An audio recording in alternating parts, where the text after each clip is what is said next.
सामीन कराम, आप सुन रहे हैं पाकिस्तान के एक साबका हवालदार कमांडो की दिलचस्प आप बीती जिसका नाम है बुत शिकन मुजाहिद। मुझे उम्मीद है आपको मेरी ये काविश पसंद आएगी। इस कहानी के मुसन्निफ हैं ए हमीद और आप इस सिलसिले की पहली किस्त सुन रहे हैं। आपने अगर अभी तक मेरा चैनल कहानी घर सब्सक्राइब नहीं किया तो अभी मेरे चैनल को सब्सक्राइब करके बेल नोटिफिकेशन ऑन कर लीजिए ताकि आने वाली हर नई कहानी की इत्तला बर वक्त आप तक पहुंच सके। पाकिस्तानी जंगी कैदियों की ट्रेन इंडिया में दाखिल हो गई थी।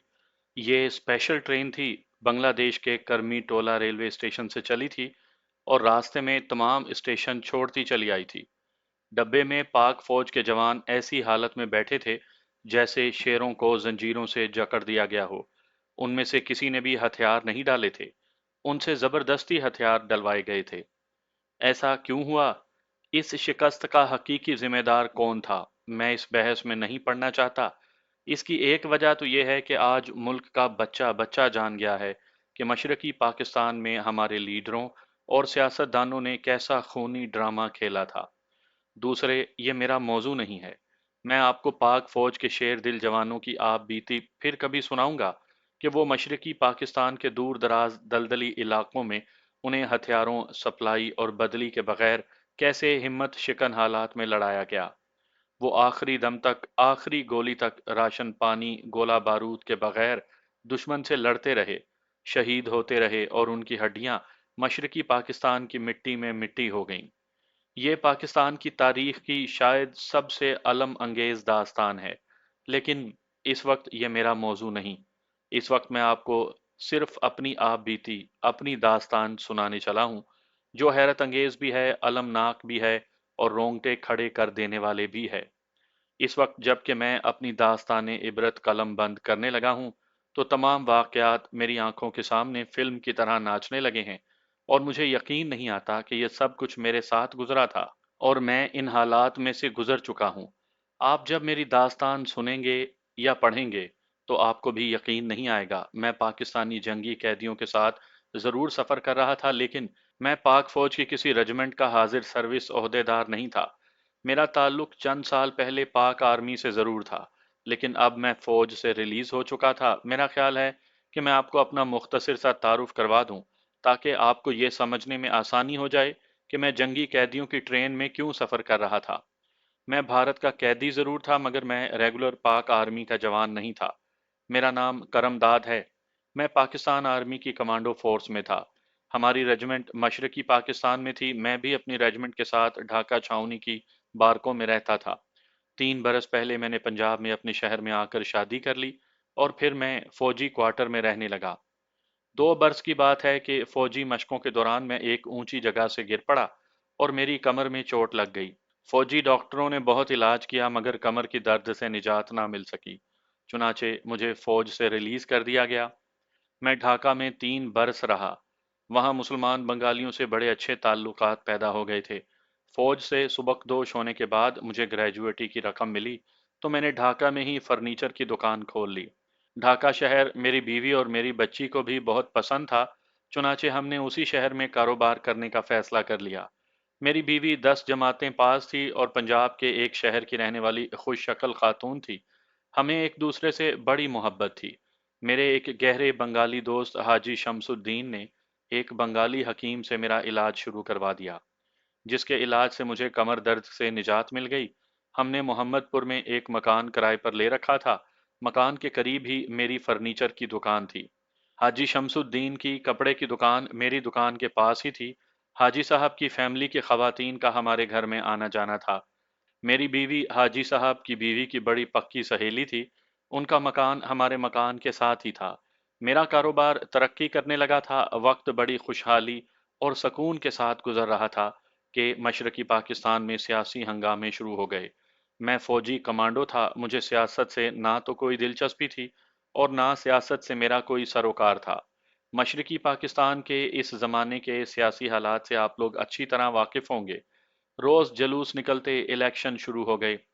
मुजीब की पार्टी अवामी लीग इंतखाबात भारी अक्सरियत से जीत गई। मुझे इतना याद है कि उस जमाने के पाकिस्तान के सदर یحییٰ خان نے اسمبلی کا اجلاس بلانے کا اعلان کر دیا۔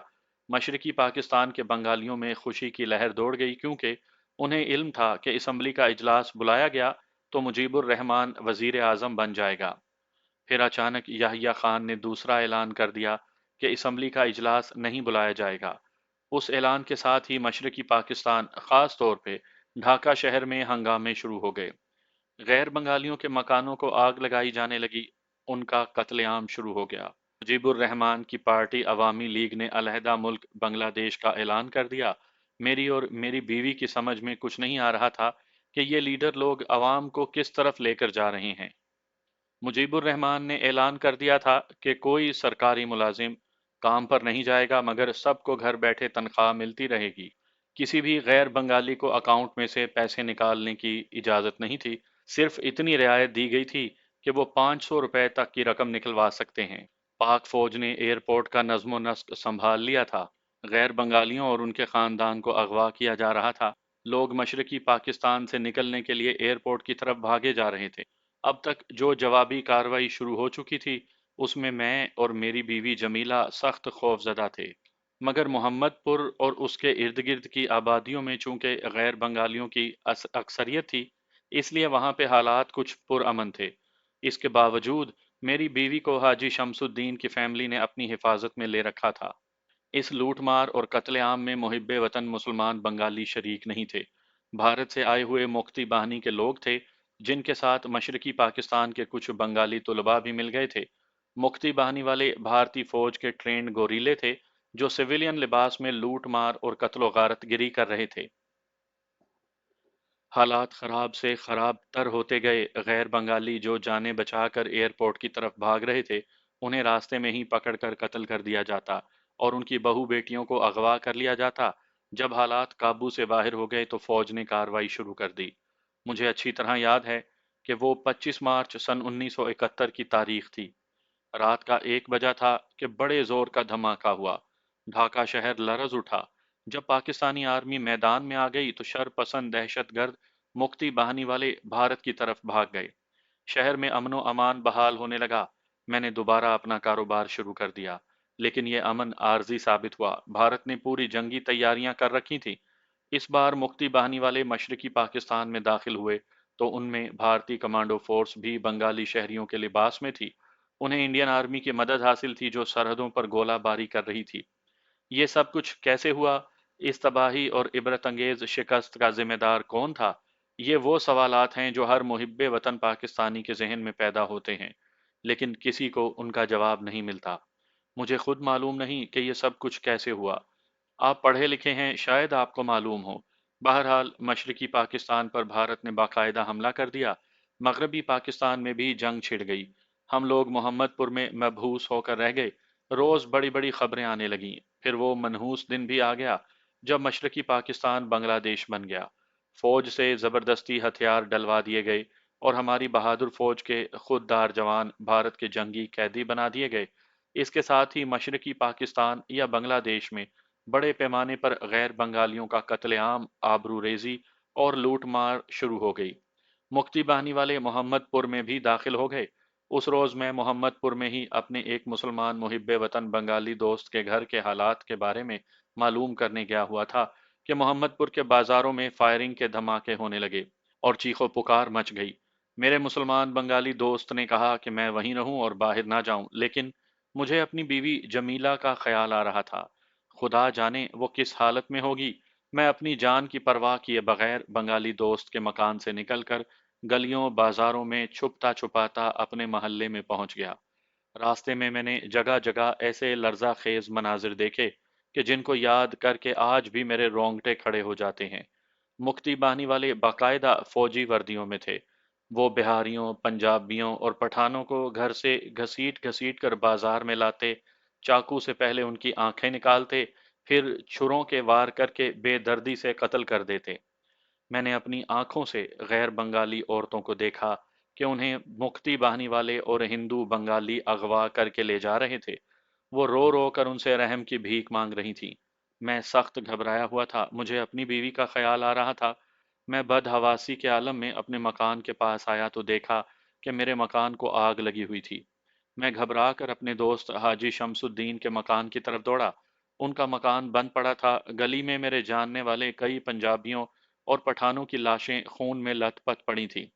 मकानों का टूटा फूटा सामान इधर उधर बिखरा हुआ था। मैंने हाजी शमसुद्दीन के दरवाजे पर जोर से दस्तक दी। मैंने देख लिया था कि दरवाज़ा अंदर से बंद है, बाहर ताला नहीं लगा हुआ था। हाजी साहब ने दरवाज़ा खोला, मुझे देखा तो गले लगाकर बच्चों की तरह फूट पड़े। मैंने अपनी बीवी के बारे में पूछा तो वो मुझे खींच कर कमरे में ले गए। दरवाजे को उन्होंने अंदर से चिटखनी लगा दी। उनके बीवी बच्चे वहां पर नहीं थे। हाजी साहब पहले तो यही कहते रहे कि मेरी बीवी जिंदा और सलामत है और उसे उन्होंने अपनी फैमिली के साथ मीरपुर पहुंचा दिया है, लेकिन उनका चेहरा बता रहा था कि बात कुछ और ही है। मैंने हाजी साहब का हाथ अपने हाथों में लेकर कहा, हाजी साहब, आपको खुदा पाक की कसम है, मुझे साफ साफ बताइए कि मेरी बीवी कहाँ है। हाजी साहब की आंखों में आंसू आ गए। उन्होंने बताया कि मुख्ती बहानी वाले मेरे मकान में दाखिल हो गए थे। उन्होंने मेरे मकान को लूट कर आग लगा दी और मेरी बीवी जमीला को उठा कर ले गए हैं। मुझ पर जैसे आसमान फट पड़ा। मेरी आंखों के आगे एक पल के लिए बिल्कुल अंधेरा छा गया। हाजी साहब मुझे हौसला देने लगे, करमदाद, घबराओ नहीं, मैं तुम्हारी बीवी को जरूर वापस लेकर आऊंगा। मुक्ति बहानी वालों में दो आदमियों को मैं अच्छी तरह जानता हूँ। वो भाभी को जहां भी ले गए होंगे मैं वहां से उसे ले आऊंगा। तुम मुझे थोड़ा सा वक्त दे दो और फिक्र ना करो। उस वक्त शाम होने वाली थी। वो मेरी जिंदगी की सबसे अजियतनाक शाम थी। जब ये ख्याल आता कि मुक्ति बहानी वाले हिंदू मेरी बीवी के साथ क्या सलूक कर रहे होंगे, तो मैं घबरा कर उठ खड़ा होता। कभी दीवारों पर मुक्के मारता, कभी अपने सर को पकड़ लेता। मेरा मुसलमान बंगाली दोस्त हाजी शम्स मुझे बार बार तसल्ली देता कि वो मेरी बीवी को वापस ले आएगा, लेकिन मेरी दुनिया उजड़ गई थी। अगर वो मुझे ये खबर सुनाता कि मुक्ति बहानी वाले मेरी बीवी को कत्ल कर गए हैं, तो मुझे सब्र आ जाता।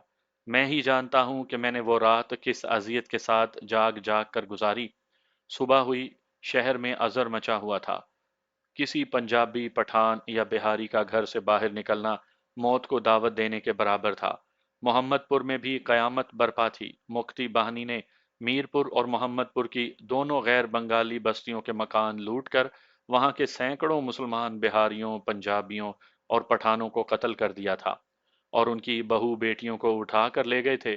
मैंने हाजी शम्स से कहा, दोस्त, अगर तुम उन लोगों को जानते हो जो मेरी बीवी को अगवा करके ले गए हैं, तो मुझे उनका कुछ अता पता बता दो। मैं खुद अपनी बीवी को तलाश कर लूंगा। पहले वो मेरे अकेले बाहर जाने पर तैयार ना हुआ। जब मैंने उसे कहा कि अगर उसी ने मुझे उन लोगों का पता ना बताया तो मैं खुद ही उनकी तलाश में बाहर निकल जाऊंगा, तो उसने मुझे उन दोनों हिंदू बंगालियों का पता बता दिया जो मुक्ति बाहनी वालों के साथ मेरे घर में आए थे और मेरी बीवी को उठा कर ले गए थे। मैं बंगला ज़बान बोल और समझ लेता था। अगरचा मेरा लहजा पंजाबी था, मेरा लिबास बंगाली ही होता था। जब मैं जान हथेली पर रख कर उसके मकान से निकलने लगा, तो हाजी शमसुद्दीन ने मुझे बाजू से पकड़कर अपने पास बिठा लिया और बड़ी दर्दमंदी से कहने लगा, करमदाद, तुम मेरे दोस्त ही नहीं, भाई भी हो। तुम्हारी बीवी जमीला मेरी भाभी ही नहीं, मेरी बहन भी है। यकीन करो, तुम मोहम्मदपुर से निकलने के बाद जिंदा नहीं बच सकोगे। मेरा तुम्हें यही मशवरा है कि मुझे एक दिन का मौका दो कि मैं जमीला बहन का अपने तौर पर खोज लगा सकूं। उसके बाद तुम बेशक चले जाना। मेरे होशो हवास किसी हद तक वापस आ चुके थे। सोचने लगा कि हाजी साहब ठीक कहते हैं। मैं बंगाली नहीं हूं और मैंने उन लोगों को देखा तक नहीं। बेहतर है कि मैं हाजी साहब की बात मान लूं। चुनाचे मैं रुक गया, लेकिन हाजी शम्स से कहा, हाजी भाई, मुझसे एक वादा करो कि तुम जो कुछ भी मालूम करोगे मुझे साफ साफ बयान करोगे, मेरे आगे झूठ नहीं बोलोगे। हाजी शम्स कहने लगा, मैं वादा करता हूं। हाजी शमसुद्दीन एक तो बंगाली था और मशरकी पाकिस्तान का ही रहने वाला था। उसके हिंदू बंगालियों से भी देरीना मरासिम थे और बहुत लोग उसे जानते और उसका एहतराम करते थे। हाजी शम्स ने मुझे अपने मकान में ही छुपे रहने की हिदायत की और खुद दोपहर के बाद निकल गया। घर में उसका एक ही मुसलमान बंगाली मुलाजिम शरफू था। उसके अपने बीवी बच्चों को उसने काकड़ में अपनी बहन के यहाँ भिजवा दिया था। मैं उसके मकान के एक कमरे में छुप कर बैठा था। बंगाली मुलाजिम शरफू ने शाम को चाय बनाकर दी और बताया कि मोहम्मदपुर में भी भारतीय फौजी आ गए हैं और घरों की तलाशी ले रहे हैं। मैंने उसी से पूछा, کہ وہ घरों की तलाशी क्यों ले रही हैं। शरफू कहने लगा, उनका ख्याल है कि पाकिस्तानी फौजियों के कुछ सिपाही यहाँ फरार होकर छुपे हैं, वो उनको तलाश कर रहे हैं। उसने ये भी बताया कि शहर में हर तरफ इंडियन आर्मी नजर आ रही है और पाक फौज की पलटनों से हथियार वापस लेकर उन्हें कैदी बनाकर इंडिया लेकर जाया जा रहा है। ये एक अलग जानलेवा सदमा था मेरे लिए। शरफू ने यह भी बताया कि पाक फौज अभी तक कुछ महाजों पर लड़ रही है और उन जवानों ने हथियार नहीं डाले। मुसलमान बंगाली मुलाजिम शरफू भी हैरान और गमजदा था। बार बार कहता, बाबूजी हमारे लीडरों ने हमें मरवा दिया। पाक फौज के खिलाफ, पाकिस्तान के खिलाफ बड़ी घिनौनी साजिश हुई है। मैं खुद भारतीय फौजियों को ये कहते सुन चुका हूँ कि हम सोच भी नहीं सकते थे कि पाकिस्तान आर्मी हथियार डाल देगी। हमें अभी तक यकीन नहीं आ रहा। मैंने शरफू से पूछा, शरफू बाबा, जब मुक्ति बहानी वाले मेरी बीवी को अगवा करके ले गए थे तो क्या तुमने उन्हें देखा था? शरफू बोला, बाबूजी मैं वहां नहीं था। हमारे हाजी साहब उस वक्त वहां थे। जब मुक्ति बाहिनी वालों ने आपके मकान को आग लगाई तो हाजी साहब उस तरफ दौड़े थे कि भाभी साहिबा को वहां से निकाल कर ले आएं, मगर उस वक्त तक देर हो चुकी थी। बीबी जी तो हमारे मकान में आ गई थी, मगर बदकिस्मती से उस वक्त कुछ जरूरी सामान वहां से निकालने अपने मकान में चली गई थी। मेरा दिल गम से बोझल हो रहा था। जमीला के तस्वुर ही से दिल डूबने लगता था। कभी एकदम खून खोल उठता और जी चाहता कि अभी यहाँ से निकलकर दुश्मनों पर टूट पड़ूं और जिन्होंने मेरी बीवी को अगवा किया है उनमें से किसी को भी जिंदा ना छोड़ूं। मगर मेरे हाथ पैर बांध दिए गए थे। मैं मजबूर हो चुका था। मैंने बूढ़े बंगाली से पूछा, तुम्हारे ख्याल में ये लोग मेरी बीवी को कहाँ ले गए होंगे? शरफू ने सर्द आह भर कर कहा, बाबू मियाँ जी, मशरकी पाकिस्तान पर तो कयामत टूट पड़ी है। एक नहीं, हजारों बहू बेटियां अगवा हो गई हैं। मीरपुर और मोहम्मदपुर का शायद ही कोई गैर बंगाली मुसलमान घर होगा जहां से कोई औरत अगवा ना हुई हो। बाजार में एक आदमी कह रहा था कि मुक्ति बाहिनी वाले उन औरतों को अगवा करके भारत के शहर कलकत्ता में ले गए हैं, जहां उन्हें फरोख्त कर देंगे।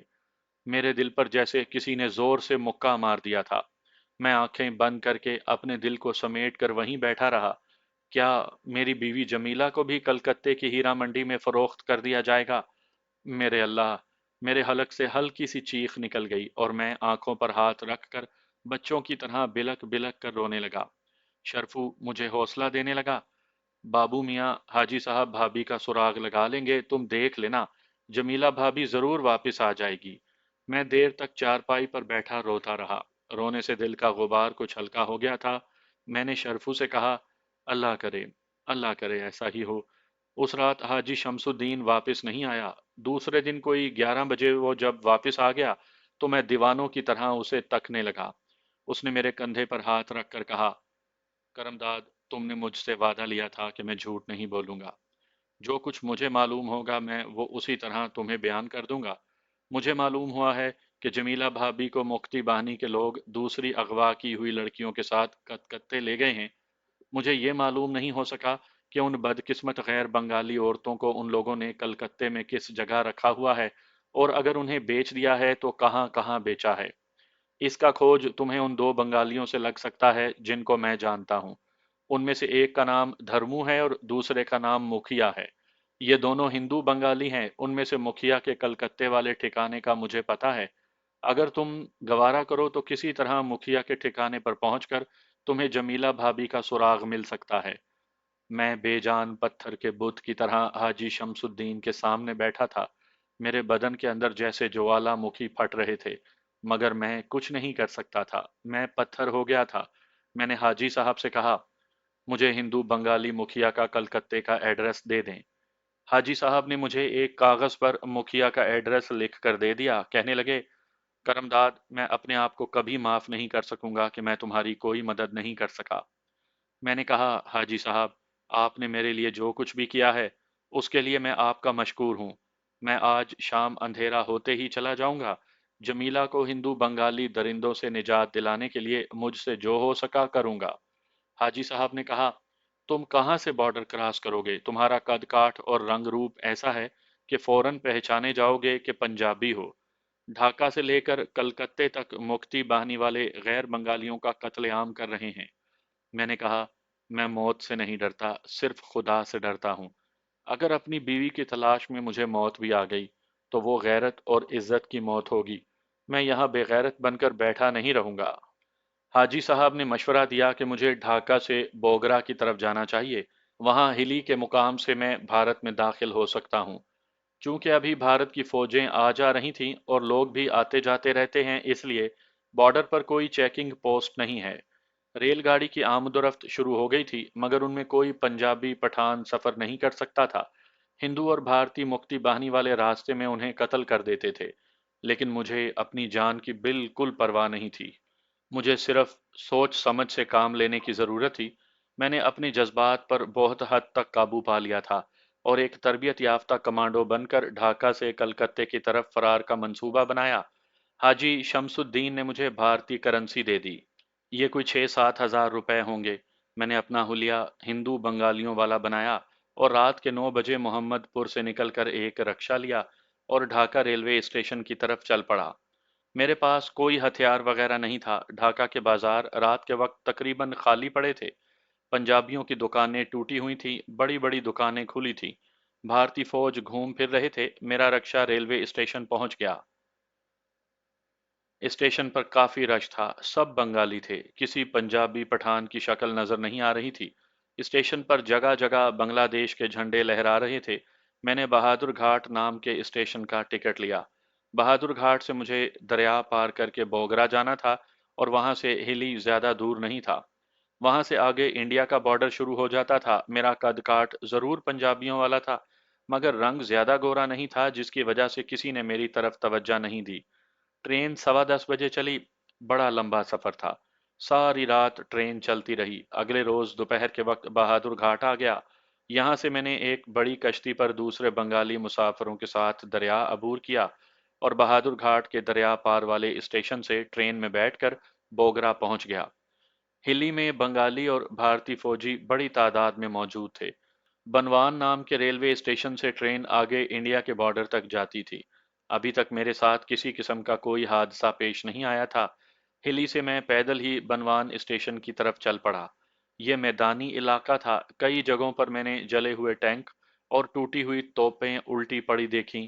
یہاں پاک فوج کے جوانوں نے بڑی بہادری سے انڈین فوج کی بھاری نفری اور توپ خانے کا مقابلہ کیا تھا، اور مٹھی بھر جوانوں نے بھارتی فوج کی پوری برگیڈوں کو تباہ کر دیا تھا۔ یہ توپیں اور جلے ہوئے ٹینک بھارتی فوج کی شکست کی تصدیق کر رہے تھے۔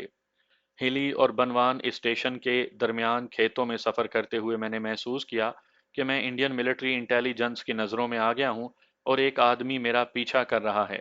پہلے تو میں نے کوئی خیال نہ کیا، لیکن جب 2-3 کھیتوں میں سے گزرنے کے بعد میں نے اسے اپنے پیچھے آتے دیکھا تو مجھے شک پڑ گیا۔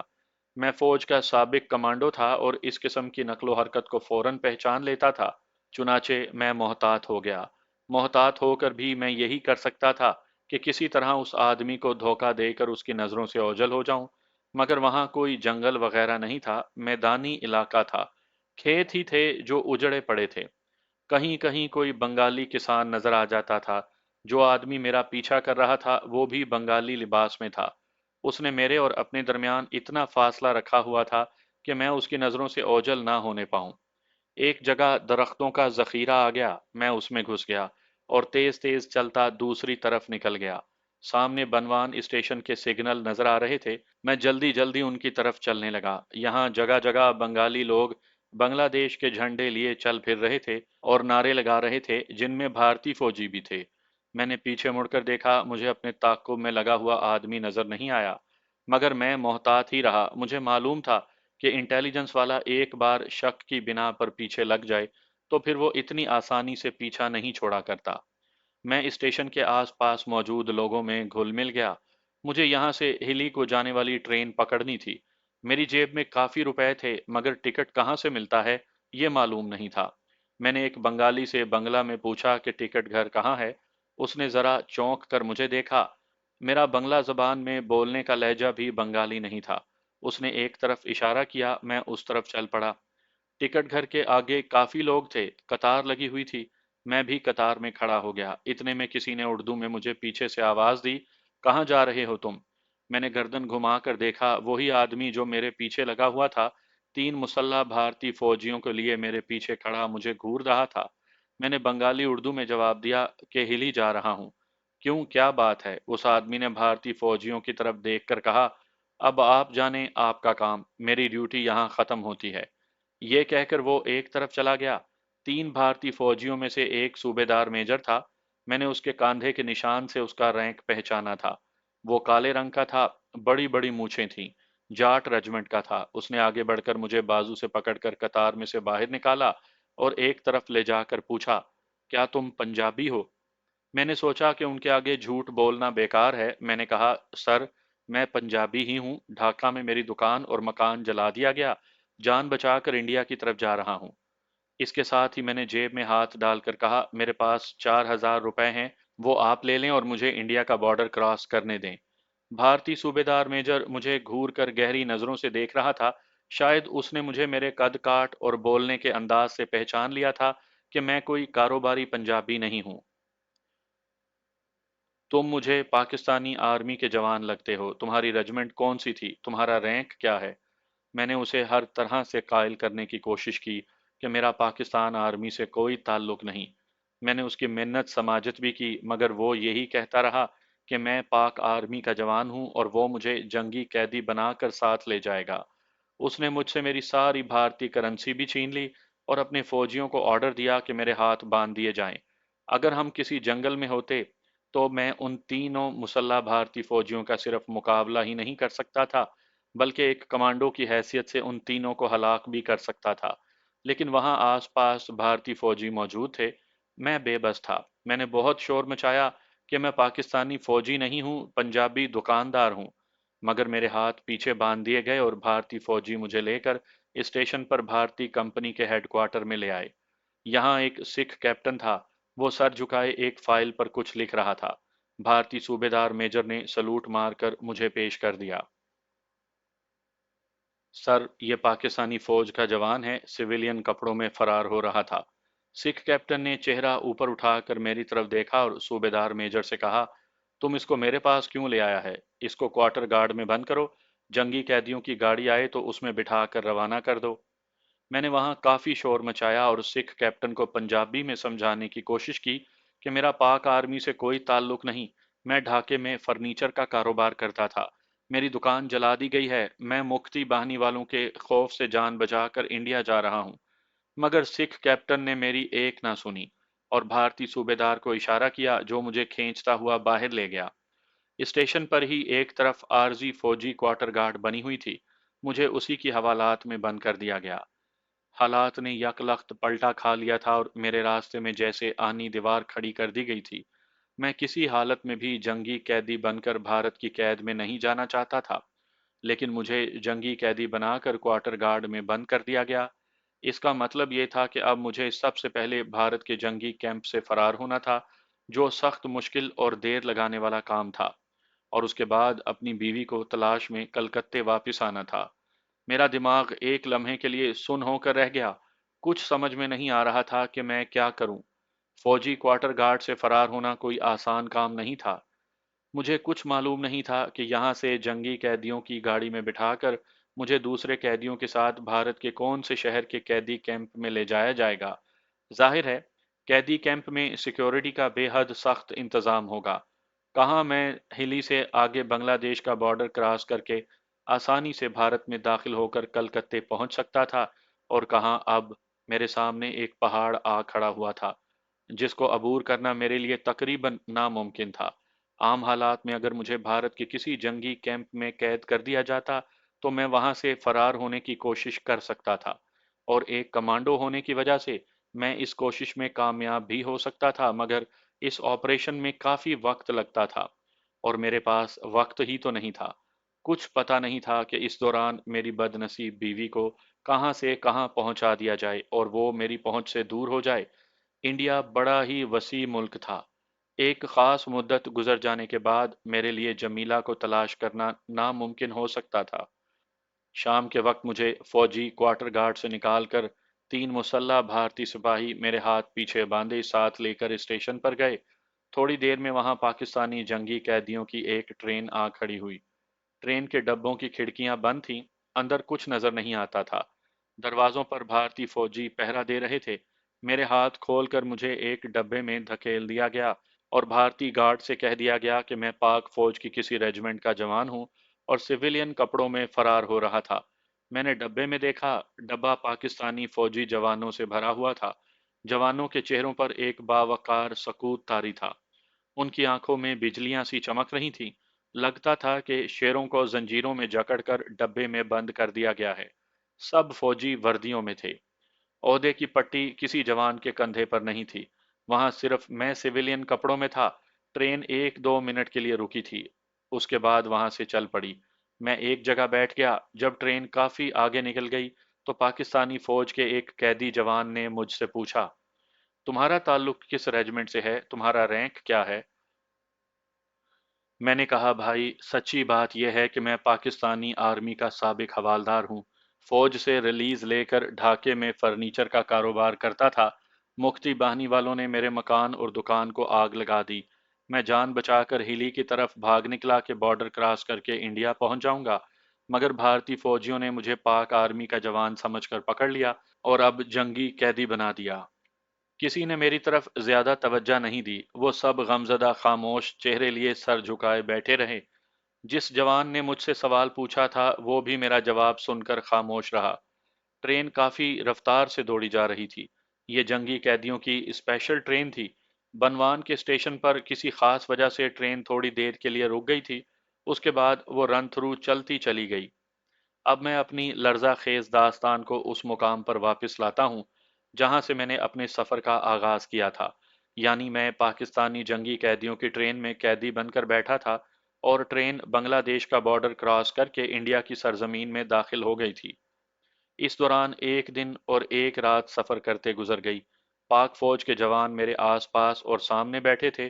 ان سے تھوڑی بے تکلفی سی ہو گئی تھی، مگر اس دوران میں نے کسی جوان کے چہرے پر مسکراہٹ نہیں دیکھی تھی۔ ان کے چہروں پر غیظ و غضب کے اثرات تھے۔ صاف پتہ لگ رہا تھا کہ ان کے ہاتھوں سے زبردستی ہتھیار چھین کر انہیں بے بسی اور سخت مجبوری کی حالت میں بھارت کی قید میں ڈال دیا گیا تھا۔ وہ آپس میں زیادہ بات چیت بھی نہیں کر رہے تھے۔ میرے ساتھ 2-3 جوانوں کی جو بے تکلفی ہو گئی تھی کہ وہ میری بات کا ہاں یا نہ میں جواب دے رہے تھے۔ جب میں نے انہیں اپنی اصل روداد علم سنائی تو ان پر بڑا شدید اثر ہوا۔ ایک جوان نے گالی دے کر کہا، ان لوگوں نے ہم سب کو مروا دیا۔ خدا جانے اس جوان نے کس کو گالی دی تھی۔ میں خاموش رہا تھا کیونکہ مجھے سیاست کی کچھ سمجھ نہیں تھی۔ جس طرح پاک فوج کے دوسرے جوان سیاسی لیڈروں کی سازشوں اور جوڑ توڑ سے بے خبر تھے، مجھے اپنی مصیبت پڑی ہوئی تھی۔ میں ٹرین سے چھلانگ لگا کر بھاگ جانا چاہتا تھا اور ٹرین کلکتے سے دور ہوتی جا رہی تھی۔ مجھے کلکتہ جانا تھا۔ میں نے اپنے ساتھ والے جوان پر جب اپنے دل کا حال ظاہر کیا تو وہ آہستہ سے کہنے لگا، ٹرین کی کھڑکیوں پر تختے ٹھوک دیے گئے ہیں، ڈبے کا ایک دروازہ بھی بند ہے، دوسرے دروازے پر بھارتی گارڈ موجود ہیں، نکل سکتے ہو تو نکل جاؤ، آگے کچھ پتہ نہیں ہمیں کس شہر کے جنگی کیمپ میں لے جایا جائے۔ ٹرین کی ہر بوگی کی دونوں جانب بھارتی فوجیوں کے ڈبے لگے ہوئے تھے۔ دن کا وقت تھا۔ راستے میں ایک جگہ ٹرین کسی چھوٹے سے اسٹیشن پر کھڑی ہوئی تو باہر فوجیوں کی بوٹوں کی آوازیں آنے لگیں۔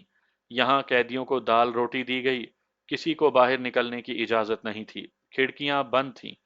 جو ایک دروازہ کھلا تھا وہاں مسلح بھارتی فوجی پہرا دے رہے تھے۔ یہاں ڈبے میں 2 اور بھارتی فوجی داخل ہو گئے۔ ٹرین چل پڑی۔ میں نے باتھ روم جانے کا اشارہ کیا۔ ایک بھارتی فوجی مجھے لے کر باتھ روم تک گیا۔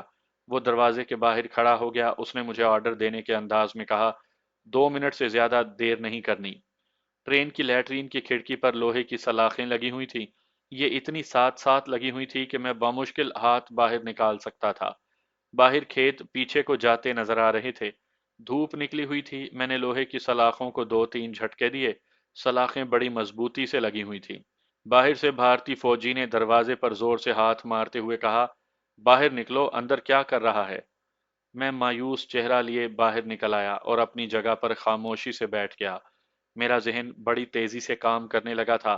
مجھے ہر حالت میں اس ٹرین سے فرار ہونا تھا۔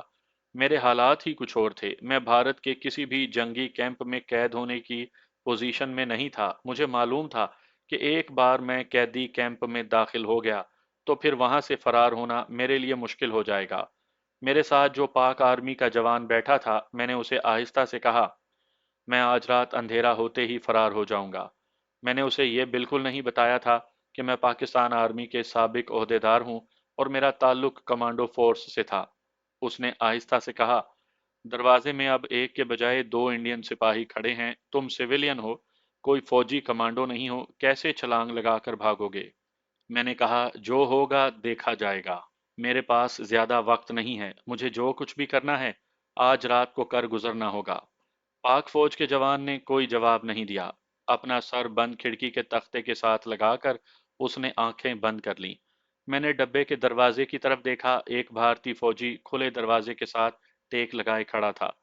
दूसरा संतरी बैठा हुआ था। दोनों के पास स्टेन गन्नें थी। मेरा जहन तेजी से मंसूबा तैयार करने में लग गया कि मुझे किस तरह दरवाजे में से बाहर कूदना होगा। ट्रेन काफी तेज रफ्तारी के साथ जा रही थी। दरवाजे में से दिन की रोशनी अंदर आ रही थी। दिन गरूब होने लगा तो दरवाजे में से आती रोशनी मांद पड़ने लगी। फिर बहुत जल्द ये रोशनी भी गायब हो गई। डब्बे के बल्ब जलने लगे। मैं सिर्फ एक सूरत में डब्बे से बाहर कूद सकता था कि दरवाजे में खड़ा संतरी ऊँघने लगे या बैठ जाए। ऐसा रात के वक्त ही हो सकता था। मैं इंतजार करता रहा और ट्रेन भारत की सरजमीन पर कलकत्ते से मजीद आगे निकलती चली गई। मैं ट्रेन को तो नहीं रोक सकता था, ना उसे पीछे की तरफ जाने पर मजबूर कर सकता था। मेरे पास सिर्फ एक ही मौका रह गया था कि जैसे ही दरवाजे में खड़ा भारतीय संतरी गाफिल हो, मैं दौड़कर दरवाजे में से बाहर कूद जाऊं। बाहर खा पत्थरों पर गिरूं, चाहे दरिया में गिरूं, यह मेरी किस्मत थी। हमें फौज में कमांडो ट्रेनिंग के दौरान हवाई जहाजों से पैराशूट के जरिए छलांग लगाने की मशक करवाई जाती थी, या किसी बुलंद जगह से कूदना होता था तो हमें हिदायत की जाती थी कि नीचे अपने पंजों के बल जमीन पर गिरें और अपने सर और अपने वजूद को जितना पीछे की तरफ रख सकते हैं रखें। मुझे बुलंदी से कूदने की काफी मश्क थी। अगरचा इस बात को 3 साल गुजर गए थे, लेकिन याद रखें, कमांडो की ट्रेनिंग इतनी सख्त और पक्की होती है कि वो मरते दम तक कमांडो ही रहता है। रात हो गई। खुले दरवाजे के बाहर अंधेरा छा गया। मेरी नजरें थोड़ी थोड़ी देर के बाद दरवाजे में खड़े इंडियन संतरी को देख लेती थी। शाम के बाद पहले वाले की जगह पर दूसरा संतरी खड़ा होकर पहरा देने लगा। वो ताज़ा दम था, इसलिए बड़ा चाको चौबंद होकर खड़ा था, लेकिन आखिर उस पर भी नींद का गलबा तारी होने लगा। गाड़ी की रफ्तार अभी तक हल्की थी। वो चंद लम्हे पहले किसी शहर के रेलवे स्टेशन को छोड़ती हुई गुजरी थी। खुले दरवाजे में से शहर की और रेलवे स्टेशन की रोशनियां कुछ देर तक अंदर आती नहीं थी। मैं कोई अंदाजा नहीं लगा पा रहा था कि ट्रेन खेतों में से गुजर रही है या किसी संगलाख मैदान में से। सिर्फ दरिया के पुल से गुजरते वक्त मुझे ट्रेन के पहियों की आवाज से पता चल जाता था कि ट्रेन दरिया के पुल पर से गुजर रही है। घंटा डेढ़ घंटा गुजर गया। कमबख्त इंडियन सिपाही इसी तरह खड़ा था, लेकिन थोड़ी देर के बाद वो दरवाजे से टेक लगाकर ऊँघने लगा। उसका साथी संतरी पहले ही दरवाजे से जरा पीछे होकर डब्बे की दीवार से लगकर गर्दन एक तरफ ढलकाए गहरी नींद सो रहा था। मैं डब्बे से कूदने के लिए अपने आप को तैयार करने लगा। कमांडो फौज से सुबकदोश होने के बाद भी अपनी ट्रेनिंग को नहीं भूलता, लेकिन वक्त गुजरने और सिविलियन की जिंदगी बसर करने के साथ साथ उसके बदन की वो फुर्ती और सख्ती कम होती चली जाती है। मेरे साथ भी ऐसा ही हुआ था। 3 साल में मेरे जिस्म में वो सख्ती और फुर्ती नहीं रही थी, लेकिन ये मेरी जिंदगी और मौत का, मेरी इज्जत और गैरत का मामला था। कुदरती तौर पर मेरे बदन में एक जबरदस्त तवानाई पैदा हो गई थी और मुझे लगता था कि मैं चट्टान से टकरा कर उसे भी रेजा रेजा कर सकता हूँ।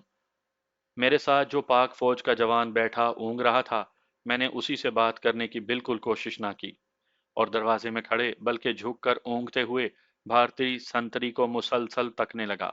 वो ऊँघते ऊँघते जरा नीचे को झुकता और फिर जल्दी से सीधा हो जाता था, लेकिन उस पर नींद का भरपूर गलबा था। कुदरत ने मेरे लिए रास्ता साफ किया।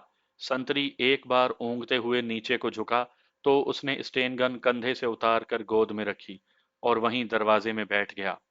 चंद लम्हों के बाद वो भी अपने दूसरे साथी की तरह सर दीवार से लगाए सो रहा था। मुझे इसी लम्हे का इंतजार था। मैंने एक निगाह डब्बे में डाली। तकरीबन सभी जवान सो रहे थे या ऊँघ रहे थे। मेरा साथी भी सर खिड़की के तख्ते के साथ लगाए सो रहा था। मैंने अल्लाह का नाम लिया और अपने जिस्म को समेटकर आहिस्ता से अपनी जगह से उठा और दबे दबे पांव उठाता हुआ दरवाजे की तरफ बढ़ा। दरवाजा मुझसे ज्यादा दूर नहीं था, यही कोई 4-5 कदमों के फासले पर था। डब्बे की रोशनी दोनों फौजियों के चेहरों पर पड़ रही थी, जो गाफिल होकर सो रहे थे। डब्बे की आखिरी सीट पर बैठे हुए पाक फौज के एक जवान ने आंखें खोलकर मुझे देखा। मैंने अपने होंठों पर उंगली रखकर उसे चुप रहने का इशारा किया। पाक फौज के जवान ने उंगली से मुझे ऐसे इशारा किया जैसे कह रहा हो कि छलांग लगा दो, इस वक्त मौका है। मैंने खुले दरवाजे में से बाहर की जानिब देखा। बाहर अंधेरा ही अंधेरा था, गाड़ी का बड़ा शोर बुलंद हो रहा था। अचानक ट्रेन के इंजन ने सीटी बजाई, मैं वहीं बैठ गया, इस ख्याल से कि सीटी की आवाज़ पर कहीं इंडियन फौजी जाग ना पड़े। मगर वो दोनों संतरी घोड़े बेचकर सो रहे थे। इंजन की सीटी की आवाज़ से मैंने ये अंदाज़ा लगाया कि या तो कोई स्टेशन करीब आ रहा है, या दूर से इंजन ड्राइवर ने इंजन की रोशनी में लाइन पर कोई चीज़ गिरती देखी है। ट्रेन उसी रफ्तार से फर्राटे भरती चली जा रही थी। बाहर से छलांग लगाने से ये खतरा भी था कि मैं किसी रेलवे फाटक या किसी नदी नाले के पुल या पत्थरों के ऊपर गिरा तो जिंदा नहीं बचूंगा। लेकिन इस वक्त मुझे मौत की कोई परवाह नहीं थी। मैं फौरन उस ट्रेन से निजात हासिल करना चाहता था। मेरी आंखों के आगे मेरी बीवी जमीला की शक्ल बार बार आ रही थी कि उसे घसीट कर एक मकान के अंदर ले जाया जा रहा है और वो रो रही है। मैंने अपने पूरे जिस्म को जैसे पाँव के पंजों पर उठा लिया और 2-3 कदम तेजी से उठाए, और फिर अल्लाह का नाम लेकर अपने आप को डब्बे से बाहर गिरा दिया। बाहर गिरते ही तेज हवा के थपेड़ों ने मुझे जरा सा ऊपर उछालकर आगे की तरफ उठाया और फिर जमीन पर गिरा दिया। मैंने अपने जिस्म को उस छलांग के लिए पूरी तरह तैयार कर रखा था और जिस्म को गेंद की तरह इकट्ठा कर लिया हुआ था। मैं धप से जमीन पर गिरा और बजाय आगे की तरफ लुढ़कने के जमीन के अंदर धंस गया। ये मेरी बेहद खुशकिस्मती थी कि मैं एक ऐसे खेत में गिरा था जिसमें छोटी छोटी फसल उगी हुई थी, और शायद दिन के वक्त पानी दिया हुआ था जो अब कीचड़ की तरह बन चुका था। मैं कीचड़ में गिरा था। खेत का कीचड़ बिल्कुल दलदल की तरह होता है। मैं खेत की दलदल पर गिरा था, और चूंकि मेरी रफ्तार भी ट्रेन की रफ्तार के बराबर थी, इसलिए गिरते ही वहीं आगे की जानिब 6-7 कदम तक रोल होता हुआ चला गया, और जब रुका तो मैं कीचड़ में लथपथ हो चुका था। ये फरवरी का महीना था। रात को सर्दी हो जाती थी, मगर भारत के मशरकी इलाकों में इतनी ज्यादा सर्दी नहीं पड़ती, और कलकत्ते और बिहार के इलाके में दिसंबर जनवरी में भी पंजाब के इलाकों वाली सर्दी नहीं होती। मैं जल्दी से उठा और महसूस किया कि मुझे कहीं भी कोई चोट नहीं आई थी। मैंने रेलवे लाइन की तरफ देखा। जिस ट्रेन से मैंने छलांग लगाई थी, उसके आखिरी डब्बे की सुर्ख बत्ती दूर होती जा रही थी और अब अंगारे की तरह लग रही थी। मैं खेत से बाहर निकल आया। मेरे सारे कपड़े, बल्कि सारा जिस्म खेत के कीचड़ में लथपथ हो गया था। मैंने रेलवे लाइन क्रॉस की और दूसरी तरफ जो खेत थे उनकी ऊंची फसल में घुस गया और पीछे की तरफ तेज तेज चलने लगा। इस बात का इम्कान कम था कि मेरे फरार का इल्म मेरे डब्बे के भारतीय संतरियों को हुआ हो, लेकिन खदशा जरूर था कि अगर उन्हें मालूम हो गया कि मैं डब्बे से फरार हो गया हूं, तो शायद ट्रेन मेरी तलाश में वापस आ जाए। लेकिन इस बात का इम्कान भी बहुत कम था। ये हो सकता था कि अगले स्टेशन पर गाड़ी रुके और मेरे फरार का पता चल जाए, तो ट्रेन की भारतीय फौजी गार्ड वायरलेस पर पीछे की छावनी में या आगे के किसी फौजी हेडक्वार्टर को इत्तला कर दे और इस सारे इलाके में मेरी तलाश शुरू हो जाए। लेकिन यह बात करीने कयास नहीं थी कि सारी की सारी ट्रेन वापस आ जाए और इसी वक्त इलाके में मेरी तलाश शुरू हो जाए।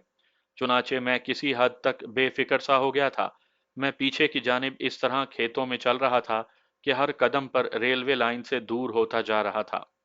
रात का अंधेरा गहरा था और इर्द गिर्द कहीं कोई रोशनी नजर नहीं आ रही थी। आगे काफी फासले पर एक रेलवे सिग्नल की सबज बत्ती सबज नुक्ते की तरह टिमटिमा रही थी। शायद उस सिग्नल की बत्ती सुर्ख थी और सिग्नल डाउन नहीं हुआ था, जिसको देखकर इंजन ने विसल दिया था। आसमान पर बेशुमार सितारे चमक रहे थे। उनकी धुंधली धुंधली चमक में मुझे इर्द गिर्द के खेत नजर आने लगे। कीचड़ में लथपथ होने की वजह से मुझे सर्दी लगने लगी थी। बंगाल बिहार के इलाके में दो एक बार पहले भी मैं आ चुका था। मुझे इतना मालूम था कि फरवरी के महीने में बंगाल में रात को इतनी ठंड नहीं होती जितनी मुझे महसूस हो रही थी। इसका मतलब यही निकलता था कि मैं बंगाल से आगे सूबा बिहार में दाखिल हो चुका था। क्योंकि बिहार में आते आते सर्दी शुरू हो जाती थी। पाकिस्तान की नई नस्ल को इंडिया के बारे में कुछ मालूम नहीं है, ना उसकी तारीख का इल्म है, ना उसके जोग्राफिये का कुछ पता है। नई नस्ल को ये भी पूरी तरह से मालूम नहीं कि हज़रत इल्लामा इकबाल ने बर्रे सग़ीर में मुसलमान के लिए एक अलहदा ममलिकत का तसव्वुर क्यों पेश किया था, और कौम ने कायद आज़म की वलवला अंगेज़ क़यादत में पाकिस्तान क्यों बनाया था। नई नस्ल सिर्फ इंडिया के गाने सुनना और डिश एंटीने पर उसकी फिल्मों के फहाश नाच देखना ही जानती है। उसे ये तक नहीं मालूम कि भारत में हिंदू कौम का राज है और अज़ल से इस्लाम की दुश्मनी है, और जिसने पाकिस्तान के वजूद को अभी तक तस्लीम नहीं किया, और जिसकी हकूमत ने ये अहद कर रखा है कि पाकिस्तान को कभी खुशहाली और तरक्की की मंजिल की तरफ गामजन नहीं होने देंगे, और जिसने हिंदुस्तान में आबाद करोड़ों मुसलमानों को बाकायदा अपना गुलाम बना रखा है, और जिसने हाल ही में मुसलमानों की तारीखी बाबरी मस्जिद को शहीद कर दिया है। ये वो हकाइक हैं जिनको सारी दुनिया जानती है। नहीं जानती तो हमारी नई नस्ल के नौजवान नहीं जानते, और जिनको हकाइक से रोशनास करवाने की अशद ज़रूरत है, और मैं उन्हें इन हकाइक से रोशनास करवाना चाहता हूँ। हिंदू और सिखों में भी अच्छे लोग हैं, लेकिन यहाँ इनफरादियत की बात नहीं हो रही। यहाँ पूरी हिंदू कौम की बात हो रही है। हिंदू हुकूमत की, हिंदू राज की बात हो रही है, जिसको पाकिस्तान का वजूद कांटे की तरह खटकता है, और जो उसे नुकसान पहुंचाने का कोई मौका हाथ से नहीं जाने देती। भारत में हमेशा हिंदू की हुकूमत रही है, और हर हुकूमत हिंदू कौम को ये नारा देकर इक़्तिदार संभालती है कि वो ना सिर्फ भारत में रहने वाले मुसलमानों की शुद्धि करके उन्हें एक दिन हिंदू बना देगी, बल्कि पाकिस्तान को भी ख़त्म करके उसे दोबारा भारत में शामिल कर देगी। ये मैं कोई सुनी सुनाई बात नहीं कर रहा। इस हकीकत से हर कोई वाकिफ है, बल्कि अब तो हिंदू सियासी जमातों के लीडर स्टेज पर खड़े होकर ये ऐलान करते हैं कि भारत के मुसलमानों, हिंदू बनकर भारत में रहो, और अगर हिंदू बनकर नहीं रहना तो भारत से निकल जाओ। ये है इस हिंदू कौम की असलियत, जो दूसरे मुल्कों के सामने जमहूरियत की रट लगाए हुए हैं। आप तो पाकिस्तान में रहते हैं। हमारी नई नस्ल में से 99% नौजवानों ने हिंदुओं को नहीं देखा, और वो उसकी ज़हनियत को क्या समझेंगे। हमारी नई नस्ल तो हिंदू को डिश एंटीना के चैनल पर फहश डांस करते, फहश गाने गाते देखती है। उसे ये मालूम ही नहीं है कि ये मुतासिब कट्टर हिंदू कौम है, जिसने बाबरी मस्जिद की ईंट से ईंट बजाकर उसे शहीद कर दिया था, और जिसकी हुकूमत आज कश्मीरियों पर अपनी फौज मुसल्लत करके हर किस्म के इंसानियत सोज मजालिम ढा रही है। बहरहाल, एक अदीब और मुहिब्बे वतन अदीब होने के नाते मैं अपना फ़र्ज़ समझता हूँ कि जो कुछ मैं देख चुका हूँ, वो अपनी नई पाकिस्तानी नस्ल के नौजवानों को भी दिखा दूँ, ताकि वो सिर्फ इबरत ही ना पकड़ें, बल्कि अपने दुश्मन से होशियार रहें। मेरी पूरी दास्तान से भी जो मैं आपको सुना रहा हूँ, और जो मेरी आप बीती है, यही मतलब निकलता है कि अपने दुश्मन से होशियार रहें, अपने मुल्क पाकिस्तान की सरहदों को पहचानें, और अपने फ़र्ज़ को अदा करें। वो फ़र्ज़ इस्लाम की तरफ से और पाकिस्तान की अज़मत और हुर्मत की तरफ से आप पर आयद होता है, क्योंकि इसी राह पर चलकर कौमें तरक्की करती हैं, और इज़्ज़त व वक़ार की ज़िंदगी बसर करती हैं, और तारीख़ में उनका नाम सुनहरी हरूफ में लिखा जाता है। अब मैं वापस अपनी दास्तान की तरफ आता हूँ। अगर आप भारत के सूबा बंगाल से मशरकी पंजाब की तरफ आएं, तो बंगाल के आगे बिहार का सूबा आता है। बंगाल में सर्दियों में भी मौसम खुशगवार होता है। सूबा बिहार में जैसे जैसे आप आगे उत्तर प्रदेश की तरफ आते जाएंगे, सर्दी बढ़ती जाएगी। रात की खुनकी मुझे बता रही थी कि मैं सूबा बंगाल से निकल आया हूँ, और सूबा बिहार के इलाके में हूँ, क्योंकि रात सर्द थी। चलने से और हवा लगने से मेरे कपड़ों और जिस्म के साथ चिपका हुआ कीचड़ खुश्क होता जा रहा था। मैं सोच रहा था कि अगर रास्ते में कोई तालाब आ गया, तो मैं उसमें नहाकर और कपड़े धोकर अपने आप को साफ कर लूंगा। बंगाल के अक्सर देहात और सूबा बहार में कहीं कहीं देहात में या देहात से बाहर तालाब मिल जाते हैं, जहां औरतें पानी भी भरती हैं, कपड़े भी धोती हैं, और अपनी मैली साड़ियां बांधकर नहाती भी हैं। सितारों की रोशनी अगरचा धुंधली थी, मगर मुझे हर शय साफ नजर आने लगी थी। जैसा कि मैं पहले बयान कर चुका हूं कि मैं ट्रेन से छलांग लगाने के बाद आगे की तरफ जाने के बजाय पीछे की तरफ जा रहा था, क्योंकि मुझे कलकत्ते पहुंचना था। ट्रेन का सफर मुझे बता रहा था कि मैं कलकत्ते से काफी दूर आगे की तरफ निकल आया हूं। मैंने सोच लिया था कि अगर मैं किसी स्टेशन पर पहुंच गया तो किसी ट्रेन में बैठकर कलकत्ते की तरफ निकलने की कोशिश करूंगा। मेरे ढाका के दोस्त हाजी शमसुद्दीन ने मुझे इंडियन करेंसी में जो 6-7 हज़ार रुपए दिए थे, वो सारे हिली स्टेशन के इलाके में भारतीय फौजियों ने मुझसे छीन लिए थे। लेकिन मैंने हजार हजार रुपए के 2 नोट और एक नोट 100 रुपए का रुमाल में लपेटकर अपनी टांग के साथ पजामे के अंदर चलते वक्त बांध लिए थे। वो रकम मेरे पास महफूज थी। रुमाल में बंधे हुए होने की वजह से ये भारतीय नोट कीचड़ में लथपथ होने और भीगने से बच गए थे। मैंने एक जगह बैठकर रुमाल में से 100 रुपए का नोट निकालकर अपने कुर्ते की जेब में रख लिया था। बाकी हजार हजार रुपए के 2 नोट इसी तरह रुमाल में लपेटकर टांग के साथ ऊपर करके बांध लिए थे।